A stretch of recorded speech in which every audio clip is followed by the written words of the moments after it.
way into quarantine. And I flew right into that, and I was there for 5 days or so. And I flew out, and I never caught anything. And I was out in public. I was touching doorknobs. I was shaking people's hands. You know, I was exposed to all kinds of things. Maybe SARS.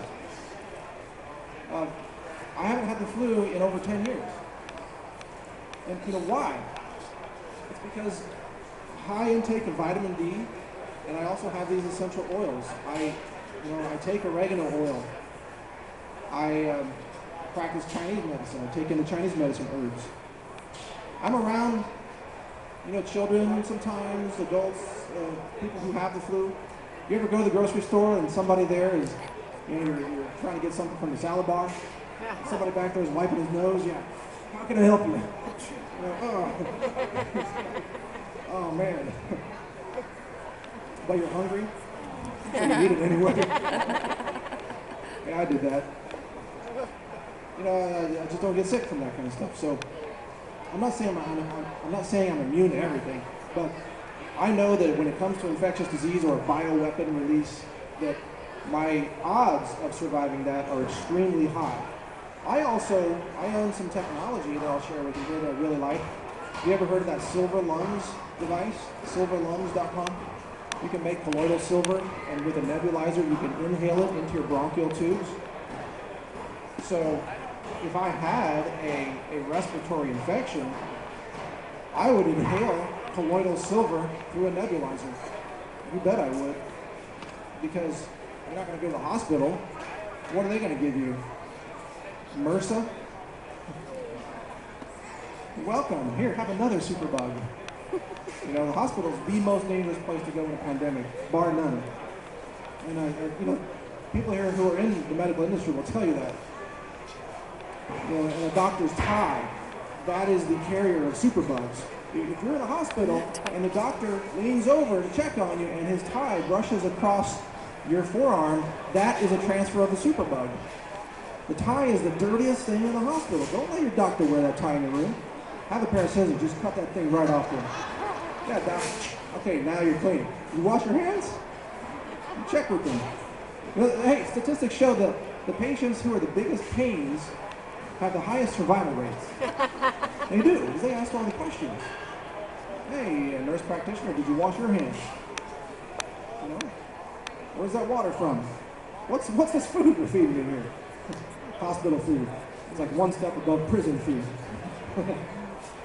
And then it becomes, what's above that? Maybe public school food? Or is that below prison food? I forgot. It's been too long. Well, Michelle Obama's going to fix that. The point is, there are things that you can do to protect yourself. You can be very, very safe.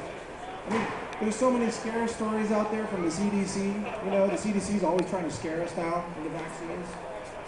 Oh man, I got to get to Q&A with you. Let me finish this point, and then we'll open up for questions. But the CDC is like, H5N1, we're all going to die. Everybody go get vaccinated right now. And then when the vaccines weren't selling as well as they should, and the drug companies that made all their billions in profits, and the government that spent your money buying the vaccines that nobody was taking, they upped the ante. They said, let's declare a stage 6 pandemic. Stage 6 pandemic, the World Health Organization declared that with the CDC. Stage 6 pandemic, you must think there should be gymnasiums full of body bags or something, like from 1918. But no, nothing like that.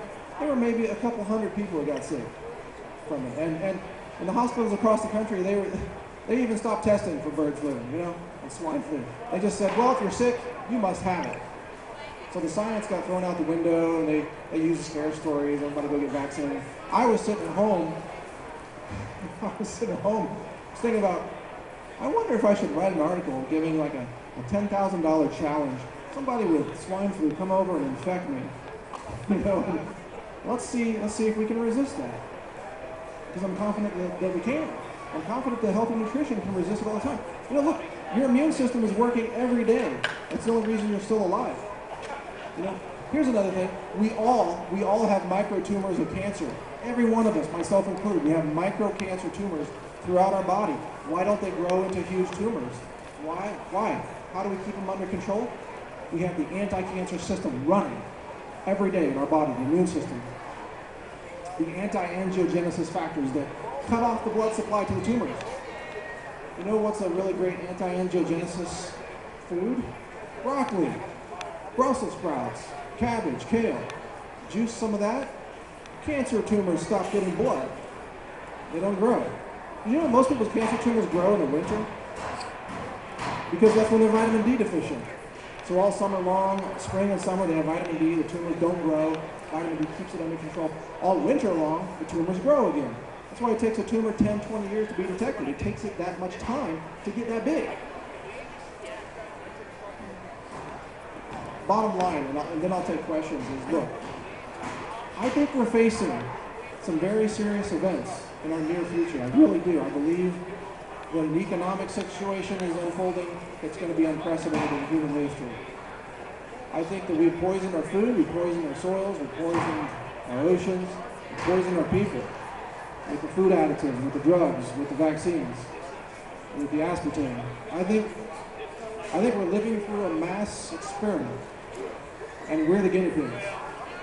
And not everybody's going to make it, but those of us who have information, who have courage and forethought, we are going to make it. In fact, I'm an optimist. You know, I believe in the future of humanity. I believe in the restoration of liberty. You know, I believe in the future of America. I may be angry with America today, the government part of it, but I believe in the future of America thanks to the patriots and the liberty lovers and the defenders who are going to bring us back and help restore the Bill of Rights, which is being crushed every single day. I think we can have a future of natural medicine and home gardening, victory gardens. We can have healthy kids. We can eliminate autism for the most part. We can get back to being able to milk our cows and sell our milk to our neighbors without being raided at gunpoint by the California Department of Agriculture and the FDA. I mean, Now they're up to the Amish. it's insane. But we're going to get through this, and the way through it is to protect your brain, protect your neurology, because, and this is the bottom line, we are going to need all of you to help us rebuild. We are going to need this community effort. You know, how do we recreate what has been lost? We do it by first standing for our freedoms, standing for our liberty, staying healthy, staying fertile so that we can have healthy children, and then teaching that generation about health, about growing your food, about protecting liberty, about true history, not the false history that they give you, you know, on the evening news. That's the way we're going to do it. So I want to thank you for being here. Thank you for being part of that solution. And I'm going to take some questions now.